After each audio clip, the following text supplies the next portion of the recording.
Aleluias. Romanos capítulo 9, versículos 20, a partir do versículo 20.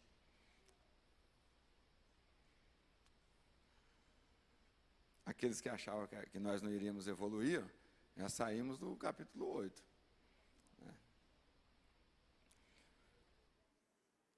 Mas, ó homem, quem és tu que a Deus replicas?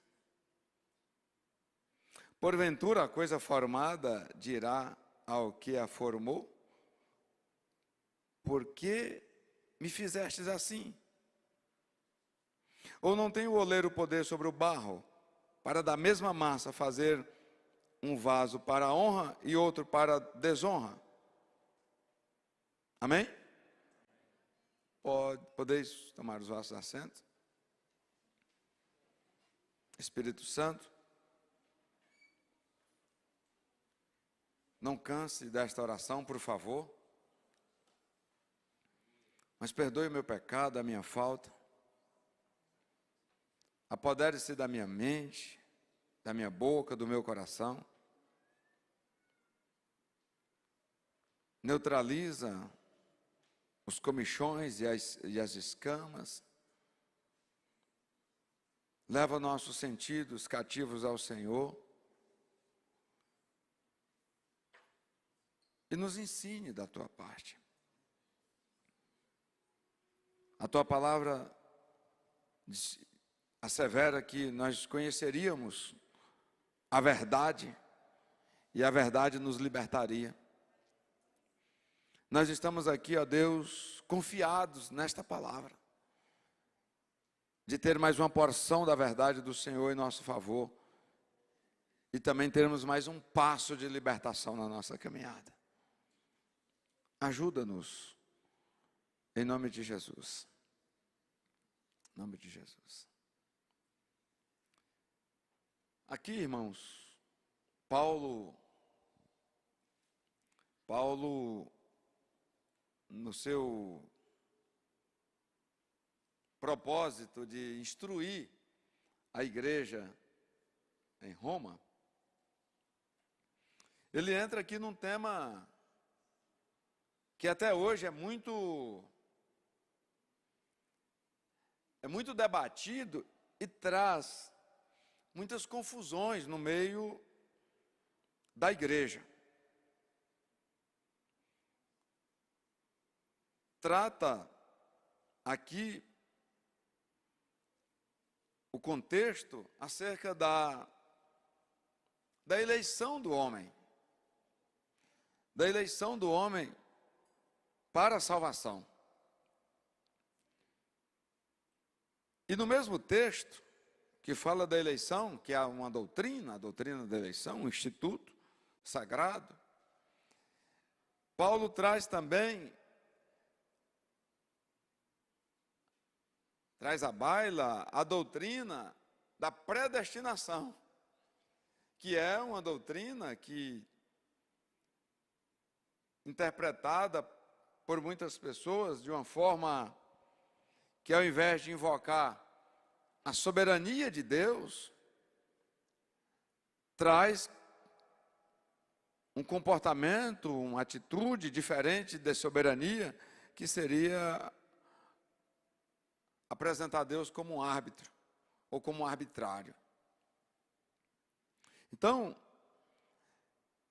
Paulo estava dizendo que, embora saísse, aí eu vou estar aqui parafraseando, embora saísse do mesmo ventre, como saiu do ventre de Raquel, 2 filhos, e que além de ser do mesmo ventre, estava saindo também da mesma gestação, era possível que, embora a eleição estivesse lançada para os 2 filhos,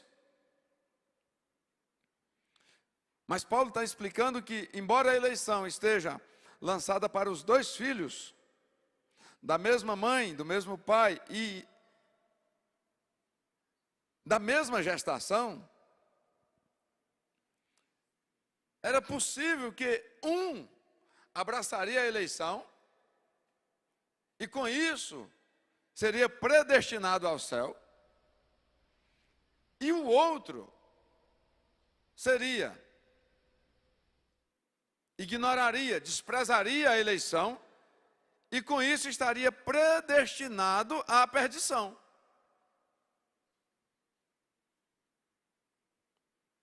Porque, sendo Deus soberano, ele não é arbitrário.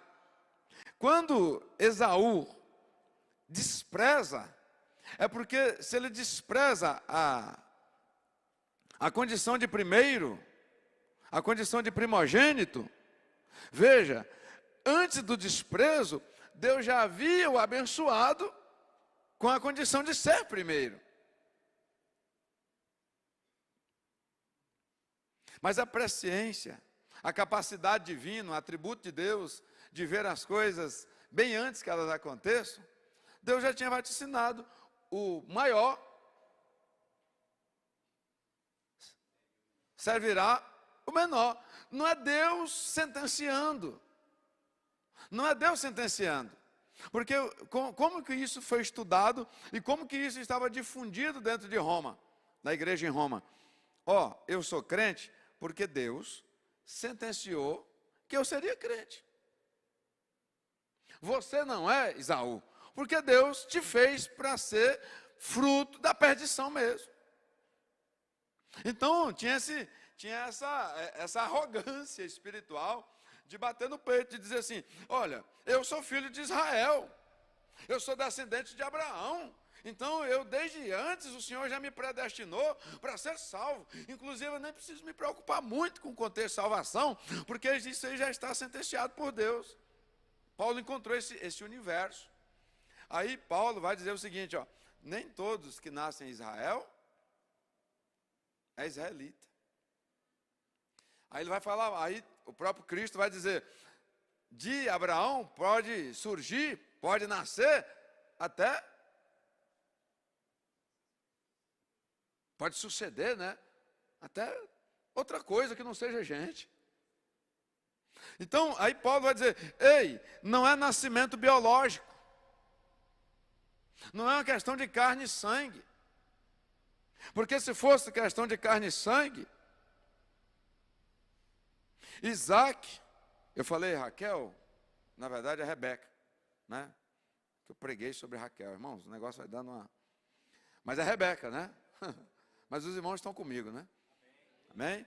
Então, se é biológico e Isaac tem promessa e Rebeca tem promessa, logo os seus dois filhos já estão predestinados à salvação. Não.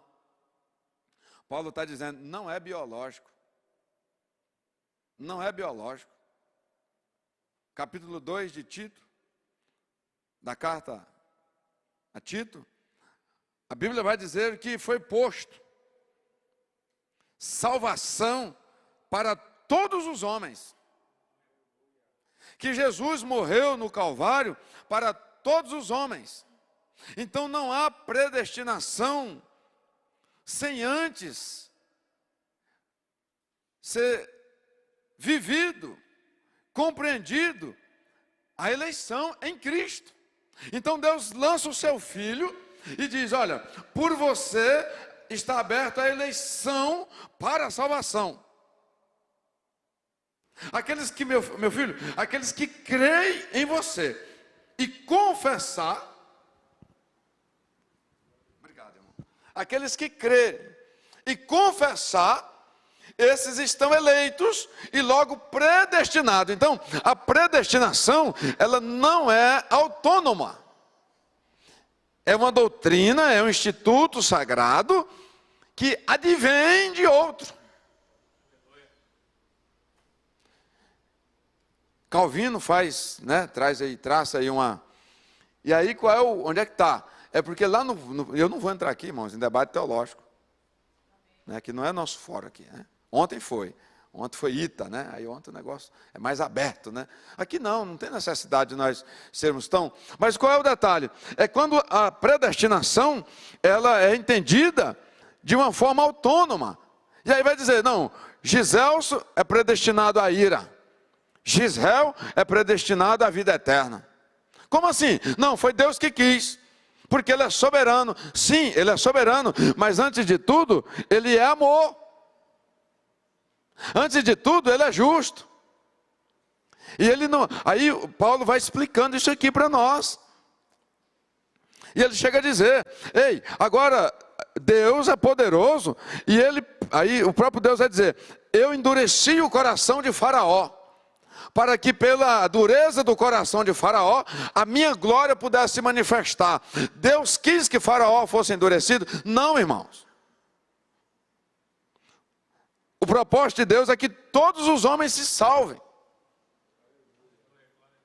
Agora Faraó despreza a eleição, como Esaú despreza a eleição. E sem eleição não há predestinação.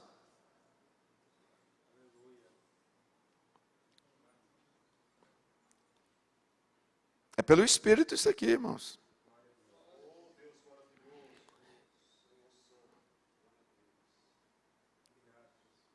Aí entraram num debate de dizer assim, mas por que que Deus aceitou esse e recusou aquele? Aí Paulo vai dizer, quem é você? Quem é você para questionar Deus? Quem é você, ó homem, para replicar? Quem é você para dizer para Deus, por que você me fez assim?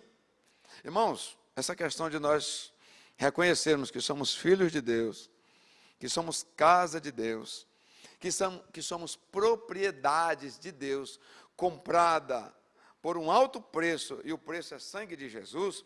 Irmãos, quando isso é compreendido na plenitude, a nossa alma é inundada por um sentimento nobre chamado gratidão. Aí a gente consegue olhar para o nosso cabelo e dizer glória a Deus por esse cabelo. Olhar para o nariz, eu que sou narigudo, né? E dizer glória a Deus. Olhar para a minha estatura, franzina, perto de muitos musculosos, e dizer glória a Deus. Por que glória a Deus, pastor? Ei, Deus quis assim. Eu não preciso entender. O fato de Deus ter achado que assim era bom, isso tem que ser o bastante para inundar a minha alma. Quem é você para replicar? Como que a coisa formada poderá dizer aqui formou, por que me fizeste assim? Como que o barro pode questionar o oleiro?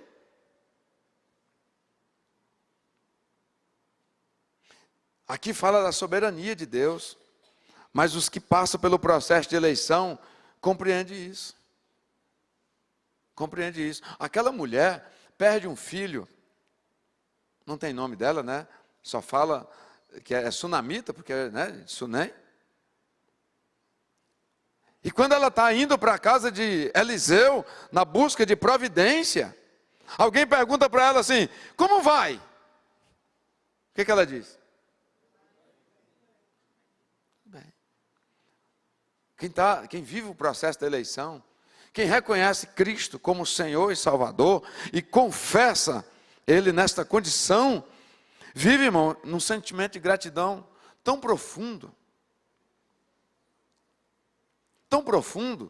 que ele vive bem, ele vive em paz, porque a fadiga, as tempestades que afligem a humanidade, inclusive a igreja, não são tempestades exteriores. Porque o vento, a ventania vem, dá trovão, dá tempo, primeiro as nuvens dá sinais, dá tempo da gente recolher a roupa, dá tempo da gente chegar em casa, dá tempo de nós entrarmos em algum abrigo, dá tempo de nós fecharmos a porta, aí ela vem, faz aí o seu movimento e ela vai embora. Agora as ventanias internas, irmãos, elas não cessam, elas não param.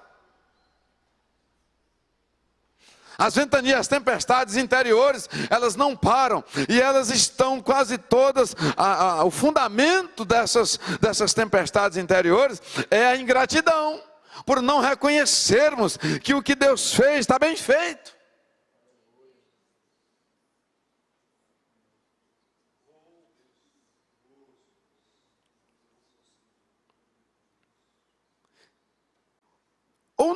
oleiro poder sobre o barro, para da mesma massa fazer um vaso para a honra e outro para a desonra?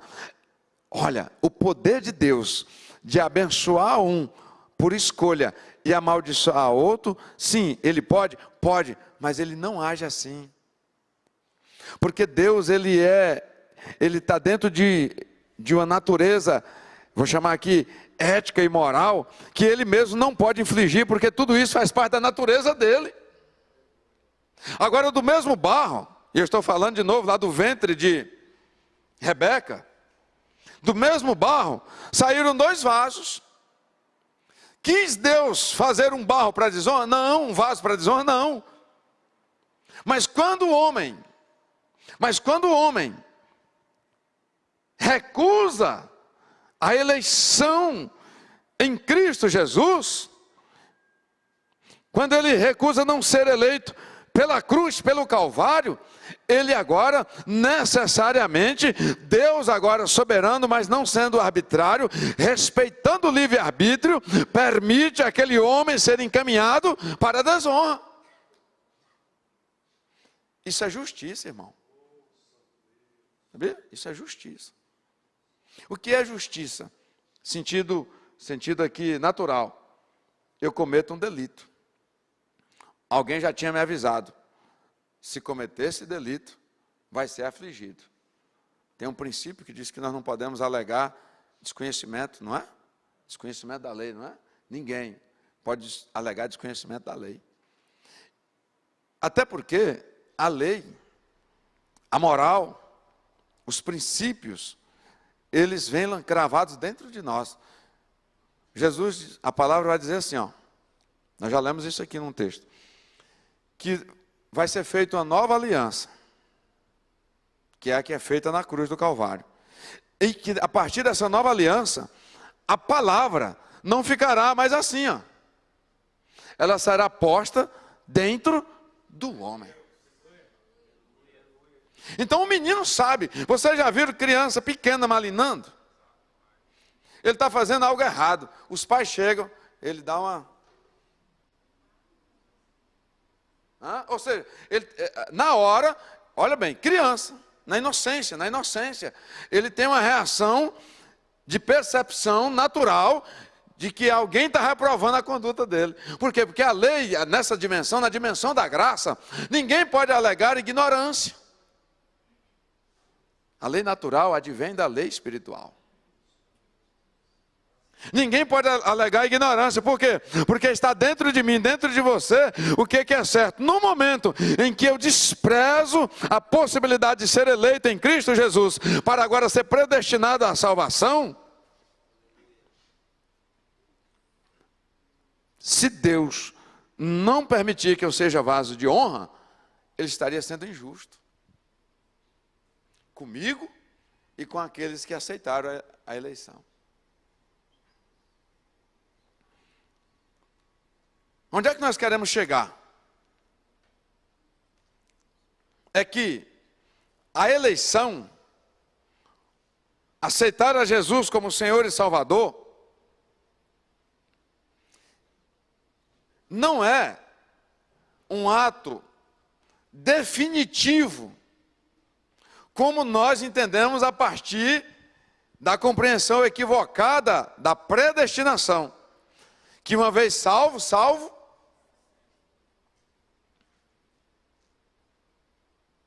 lembra da caminhada de domingo? Já foi mencionado aqui.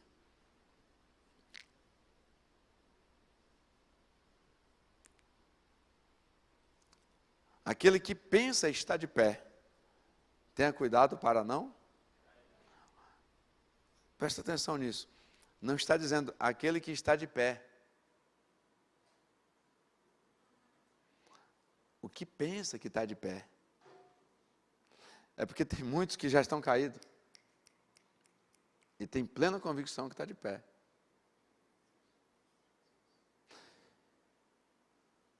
A eleição vem seguida de uma garantia de um dia entrar nos céus.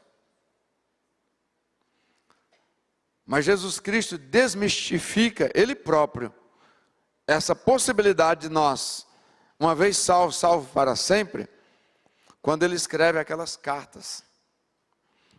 As 7 cartas em Apocalipse. Glória a Deus por isso. Ao final de cada carta, as 7 cartas têm algo em comum no fechamento das cartas.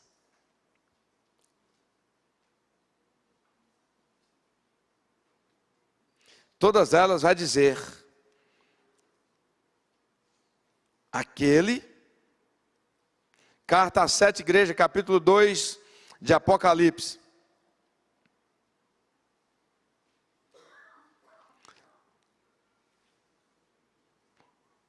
Primeira carta, Éfeso, versículo de número 7. Ao que vencer, ao que vencer,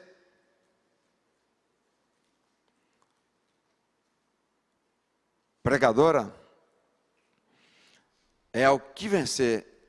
Nós estamos vencendo batalhas dia após dia, mas não vencemos a guerra. É o que chegar até o fim. O que é a predestinação? Qual é a segurança da predestinação? É que Deus usará todos os seus esforços para que eu e você sejamos vencedores. Mas em nenhum momento Ele será arbitrário conosco. Em todo tempo Ele respeitará as nossas vontades. Porque assim como Ele faz cumprir os seus atributos, faz valer os seus atributos, Ele faz valer também um atributo dado ao homem chamado livre-arbítrio. O fato de dormirmos no caminho não pode ser entendido como garantia plena de que eu vou acordar no caminho. Eu preciso dormir com algumas precauções, cumprindo alguns detalhes, alguns requisitos. Todos os dias eu tenho que acordar pensando nisso. Ei, é para chegar até o fim. Eu tenho que chegar até o fim, não por acaso. Em Eclesiastes, o pensador vai dizer: melhor é o fim das coisas do que o começo das coisas. Segunda carta, versículo de número 11, do capítulo 2. O que vencer não receberá o dano da segunda morte. O que vencer. Tenho que buscar. Esses dias me disseram assim, na congregação ali: pastor, não estou entendendo aquela adolescente. Toda vez que o senhor faz um apelo, ela vai à frente. Eu disse: você não está entendendo? Ela está simplesmente sendo usada por Deus para dar uma lição para todos nós. Porque o crente que tem juízo, ele a cada instante está renovando a sua aliança. Todo instante. Todo instante. A missionária Jeane pregou uma palavra muito forte sobre a reconciliação. E quando ela convidou, eu fui o primeiro a me lançar lá de joelho, né? Aí quando terminou, isso virou um alvoroço. Pastor, o que está acontecendo e tal? Você está precisando de ajuda aí? O que foi, irmão? Não, porque o senhor estava lá de joelho. Ué, irmão, eu tenho que ir para o inferno, não é? Ué, irmão, eu estou tendo a oportunidade de renovar minha aliança com Deus. Os outros todos podem ir, eu não posso. E aí, irmão Henrique? Não é? Meu irmão, eu disse, aquela adolescente está ensinando para nós uma lição que todos nós tínhamos que estar atentos a ela. Terceira carta.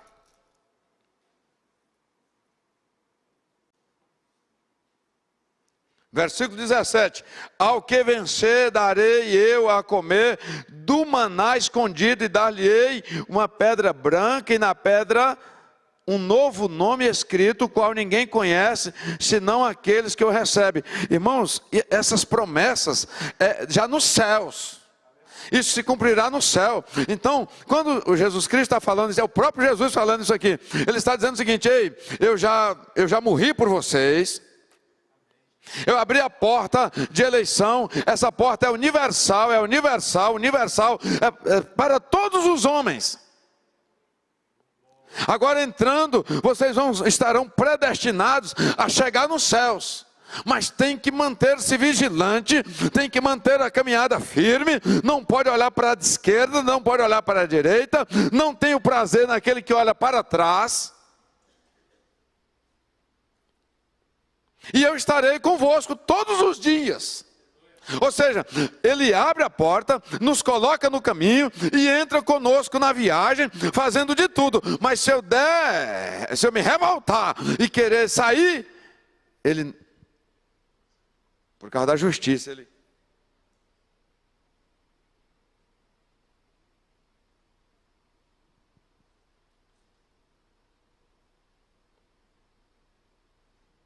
Ele abre mão. O Espírito Santo geme. O Espírito Santo entristece, mas não pode ser arbitrário.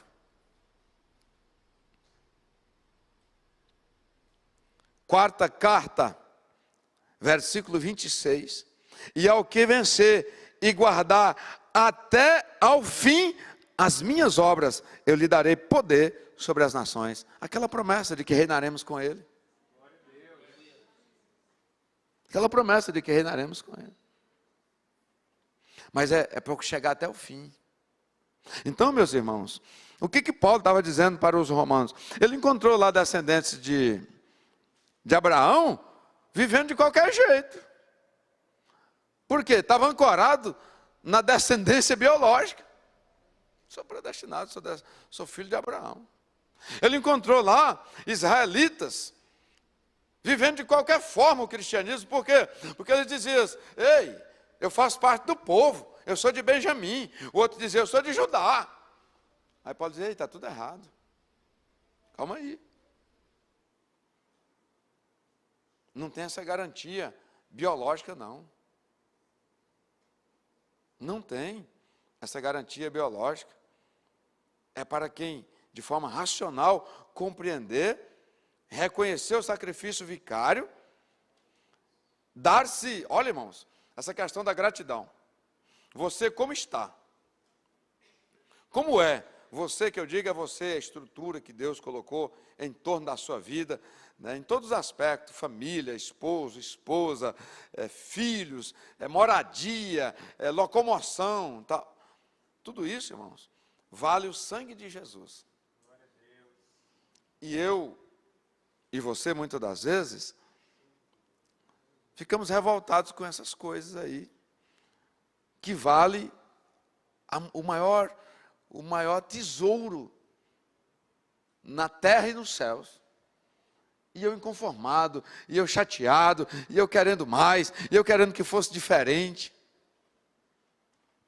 Assim nós não chegaremos até o fim.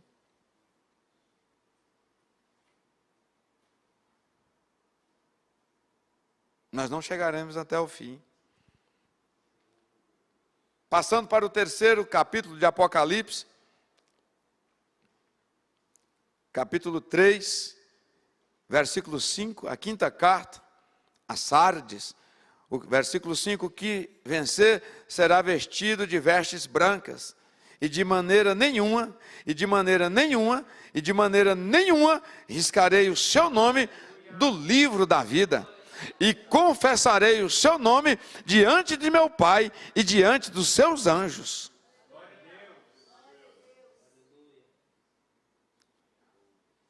O irmão que me antecedeu falou da vinda de Cristo. Tem pessoas que não podem mais resolver essa questão. O arrebatamento já se manifestou por ele, né? Já saiu de entre nós. Mas para nós ainda dá tempo, ainda há tempo. Há promessas, irmãos, de vestimentas brancas. A promessa de estar, né, branco como a neve. Mas isso é para o outro estágio da caminhada. É para o que vencer. E é isso aqui, eu não posso deixar de aplicar. Quantas vezes, né, nós ficamos olhando um para o outro e dizendo, tem uma manchinha ali, tem uma manchinha lá. Ei, tem uma manchinha assim, mas está no caminho. Já tem uma roupa sob medida, branca, para no tempo certo ser vestido. Tem, não está muito adequado, mas está no caminho. Aleluia. Glória a Deus. Louvado seja Deus. E assim segue, não é? Promessas não para aqueles que de uma forma deliberada vive o cristianismo de qualquer forma. Eu recebi promessa, Deus me escolheu no ventre. Entenda, a todos Deus escolheu no ventre. Mas eu, desde de pequeno... O propósito de Deus é que todos, e em que fase? Foi com o Senhor que eu falava esses dias, sobre aquele ex-ladrão, porque quando encontra com Jesus, eis que tudo se faz novo. Aquele ex-ladrão ali na cruz. Ele não morreu na condição de ladrão, viu, irmãos? Um sim, o outro não. Um já faleceu como nova criatura. Por quê? No último aspecto, abraçou a eleição, a possibilidade de ser eleito como cidadão do céu.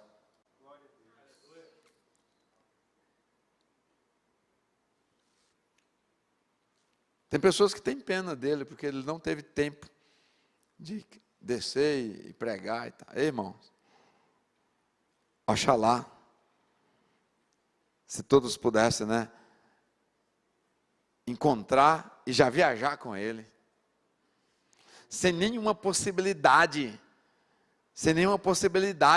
de dar qualquer coisa errada, né? Isso aqui se cumpriu na vida daquele homem. Ele chegou até o fim, embora tenha começado no fim.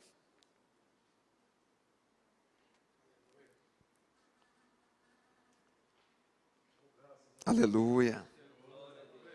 Aleluia. Meu irmão, você tem um valor para Deus.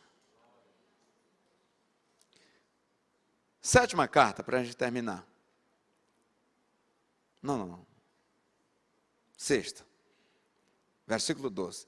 A quem vencer, quem chegar até o fim, eu farei coluna no templo do meu Deus, e dele nunca sairá.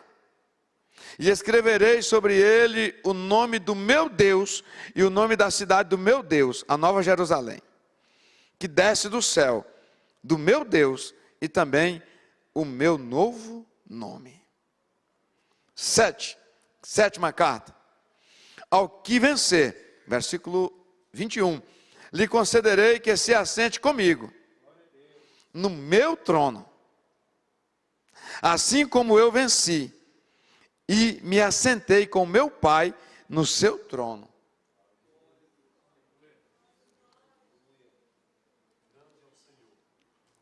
Mas muitos, de forma equivocada, abraçados pela predestinação, fazendo uma leitura equivocada, pronto, está garantido, está seguro, tenho dons, Deus me usa, vou levar de qualquer jeito. Começa a se agraciar por tronos aqui.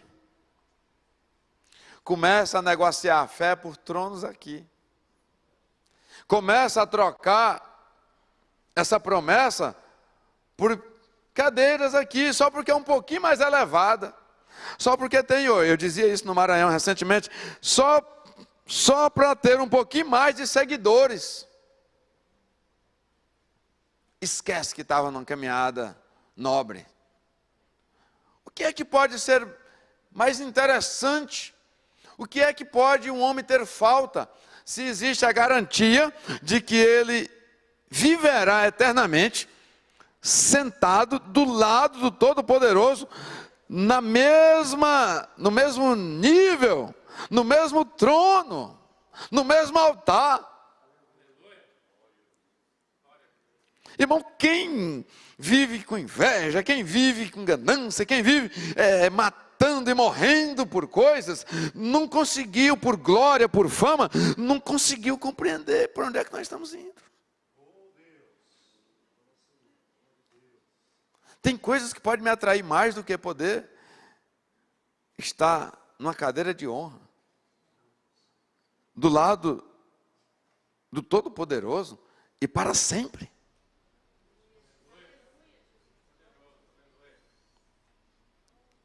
Muitos questionam João Batista. João Batista diz: eu só vim para anunciar Jesus. E agora? Não, estou pronto para morrer. E aí ele mesmo cria uma situação lá e já morre. Eu mesmo li muitas vezes com pena. Meu Deus, como é que Deus diz que esse é o maior homem na terra? E o homem agora vai ali mexer com o rei, e agora perde a cabeça, e agora de uma forma humilhante. Como é que pode, Jesus, o maior, terminar desse jeito? Meu irmão, o negócio dele era no céu. Do jeito que ele ainda no ventre, teve um encontro com Jesus também no ventre. Agora a possibilidade de uma cadeira ao lado do primo. E para sentar na cadeira tem que estar com a estrutura real, toda a roupa, né? Toda, né? Aí, irmãos, nós precisamos, como disse bem o irmão aqui nesta noite, o irmão Volney, nós temos que pensar mais nos céus. Porque essas coisas, irmãos, é que preenche o homem. Ei, olha bem qual é a recompensa terrena quando nós pensamos na situação que os discípulos padeceram. Alguém resolveu matar 2 discípulos, 2 apóstolos. Chama lá Tiago, Pedro, e Tiago passa uma espada nele e tal. O que levava Tiago morrer? A espada.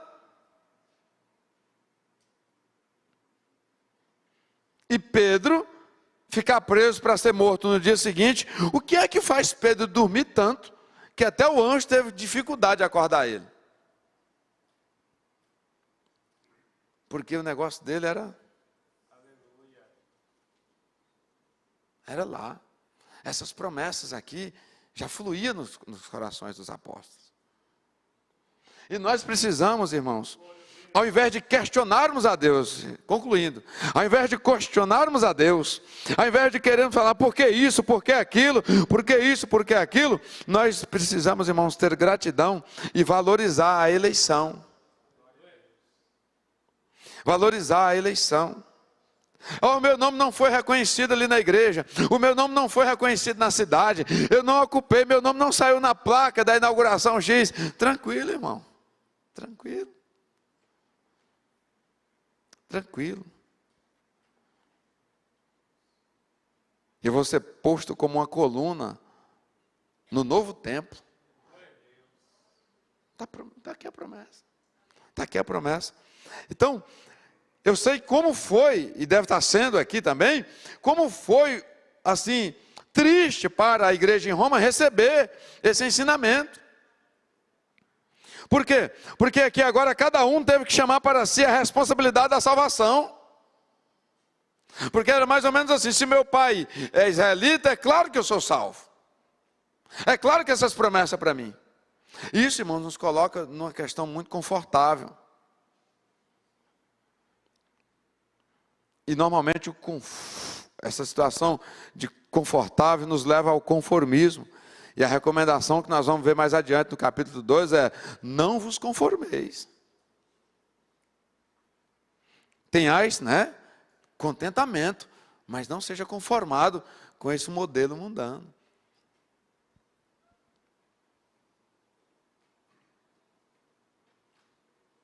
Por que replicas? Por que resiste? Por que questiona? Quem é o barro?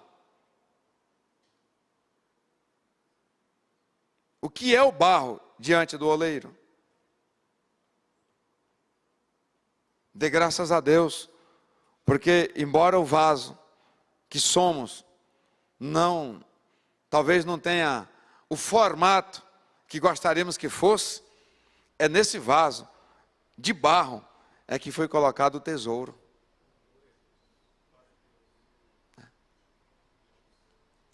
E o que importa, irmãos, no mundo espiritual, diferente do mundo terreno, não é a embalagem, é o conteúdo. Jesus não foi aceito porque veio numa embalagem muito simples. Isaías 53 vai dizer que ele veio numa embalagem muito simples.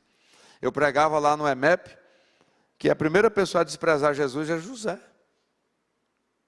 Vou desprezar. Esse menino está chegando de uma forma que já atrapalhou os meus planos de casamento. Depois nós vamos ver desprezo aonde? Lá em Belém, na hora de nascer, as hotelarias desprezou Jesus. Depois Herodes despreza Jesus e as demais crianças. Uma caminhada de desprezo, porque era uma embalagem que não queria se mostrar pela embalagem. Ele vai dizer para a mulher assim, se você soubesse, a samaritana, se você soubesse quem fala contigo. Ah, se você pudesse ver por dentro. E eu, irmão, tenho que pensar assim. No dia a dia, quando for lançado para as cadeiras de trás, sair animado, dizendo, que pena que você não viu quem é que eu carrego aqui por dentro. Só viu que eu tenho a orelha grande, que eu estou calvo e tal. Ah, mas se você soubesse o que tem por dentro. Isso, irmão, tem que nos acalentar. E isso tem que trazer gratidão em nós. Isso tem que trazer gratidão em nós. Né? Número 1, valorize o fato de você ser eleito para ser um cidadão do céu. Número 2, não cochile. Não tenha como a guerra vencida o fato de ter batalhado e conquistado uma batalha. Porque todos aqueles que baixam a espada na certeza de que já terminou a luta, é surpreendido de forma muito frustrante. Queira mais do que ontem chegar no céu. Porque hoje eu e você estamos mais perto do que ontem. Terceiro, deixe de questionar a Deus. Porque os seus questionamentos, primeiro, não muda a natureza de Deus. Segundo, traz ingratidão para o meu e o seu coração. E o ingrato não vencerá. Não chegará até o fim. Não chegará até o fim.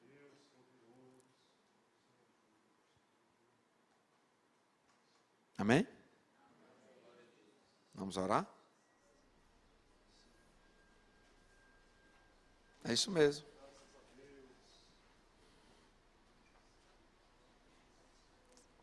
Não foi Deus, foi Esaú que disse, o que me adianta ser primogênito e morrer de fome? Não foi Deus que sentenciou ele para a perdição. Não, pelo contrário, ele já veio agraciado por ser primogênito. Jacó errou gravemente. Mas o erro dele não anula o desprezo da eleição de Esaú. Porque Deus é justo. Ele separa as coisas na hora de aplicar a justiça.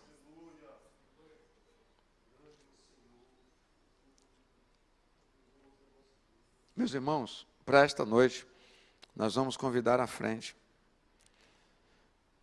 aqueles que têm vivido tempestades interiores. Não estou falando de chuva aí fora, não. Pessoas que não conseguem ter calmaria dentro da alma. E não se sinta intimidado com isso, envergonhado, não. Porque a igreja é para isso. A igreja é uma aliada do caminho. É uma aliada do caminho. A igreja é um grande agente do caminho. Se tiver alguém em nosso meio nessas condições nós queremos orar por você.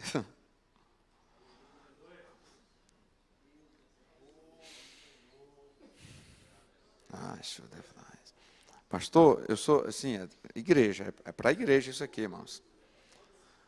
Calmaria lá no profundo da alma. As agitações lá de fora não interferiam aqui dentro.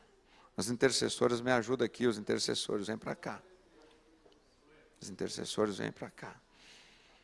Alguma coisa não aconteceu como você gostaria. Alguma coisa não está funcionando como você gostaria que funcionasse. Não questione mais a Deus, não. Enquanto você adora em gratidão, Deus pode fazer. Deus pode não, Deus faz. Ei, melhor do que Deus, do querer que Deus mude alguma coisa em nós, ou nas nossas vidas, ou nas nossas coisas, na nossa parentela, é melhor pedir para Deus para nós entendermos a vontade dEle. É melhor nós pedirmos a Deus dor, né? Cadê? Irmã Márcia, tem uma mulher com dor ali, deixa eu ungir suas mãos aqui. Estenda suas mãos para cá. Eu vou aí perto de você.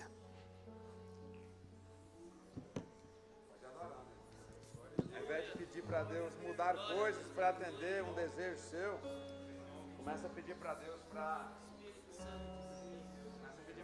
para mostrar que está tudo na vontade dele. Deus, incendeia as mãos dessa mulher. De modo que ao tocar ali, papai, a doença seja queimada, neutralizada, e que a saúde seja restabelecida. Em nome de Jesus. Tem uma mulher lá do lado da Tatiana. Toca no ventre dela lá e ora.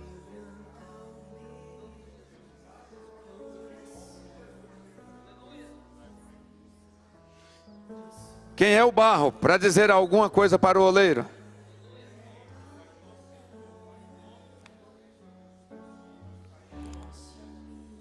Meu Deus,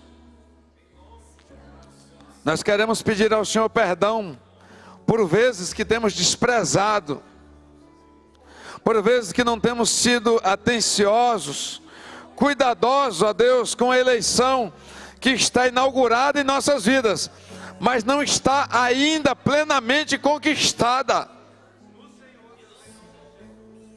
É por isso que o adversário atua de dia e de noite contra nós. É porque ele tem consciência de que ainda não está consumado. Ainda não está consumado. Sim, Jesus já fez tudo o que ele deveria fazer. Jesus já cumpriu com o propósito dele. Mas agora cabe a nós, humildemente, com o coração cheio de gratidão, marchar, porque é só quando chegar no fim, é só quando a trombeta soar,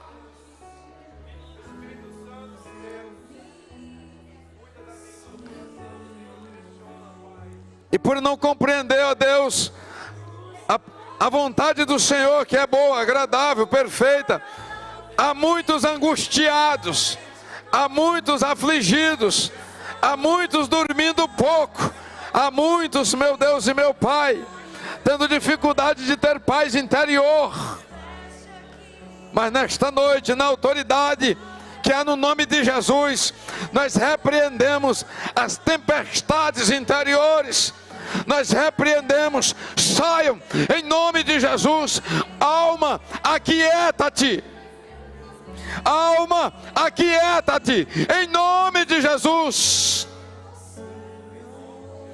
Gratidão, gratidão, gratidão, gratidão, seja atraída para esta vida. Aquieta a alma. Há promessas fortes para ti.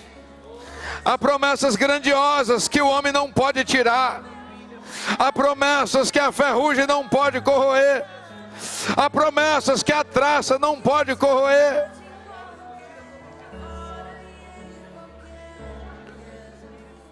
A cadeira de honra reservada do lado do Todo-Poderoso. Aquieta-te, alma, em nome de Jesus.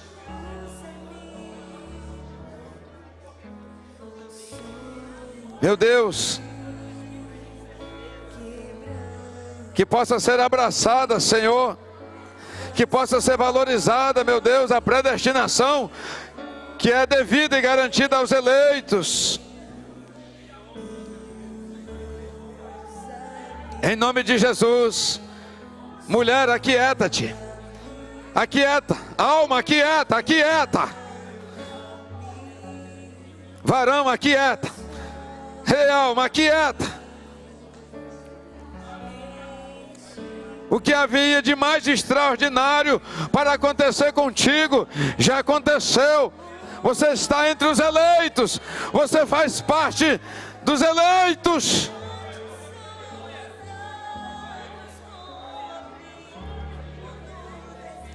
Meu Deus, a doença na alma.